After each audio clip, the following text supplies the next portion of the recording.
దేశాభివృద్ధికి ఆయువు పట్టు రహదారు లేని చోట అభివృద్ధి శూన్యం.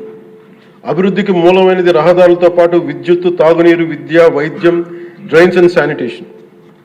దాదాపు 2 ఏళ్ల పాలనలో ప్రపంచ కప్ గెలిచిన visually challenged women cricket team captain Deepika మొదలుకొని మొన్న పోలీస్ జాబ్స్కి లెటర్స్ ఇస్తున్నప్పుడు ఉద్యోగంలో వచ్చిన యువ కానిస్టేబుల్ కానీ, ఉదయగిరి నియోజకవర్గంలో స్కూల్ పిల్లలు కానీ, ఇలా ఎందరో ఒకటే అడిగారు అధ్యక్ష, మాకు కనీసం నడవడానికి, మా స్కూల్కి వెళ్ళడానికి, మా ఊర్లు వెళ్ళడానికి, మాకు రిలేటెడ్ ఊర్లు వెళ్ళడానికి రోడ్లు వేయండి అని నిండు గర్భిణీలు కూడా ప్రాణాలు అరచేతులు పట్టుకుని కొండలు గుట్టలు దాటుకునే పరిస్థితుల్లో జాతీయ ఉపాధి హామీ పథకం కింద PM జన్మన్ రాష్ట్ర ప్రభుత్వ నిధులతోటి అడవి తల్లి బాట పేరిట 625 గిరిజన గ్రామాలను అనుసంధానిస్తూ 1005 కోట్లతోటి 1069 కిలోమీటర్ల రహదారుల నిర్మాణం చేపట్టాం.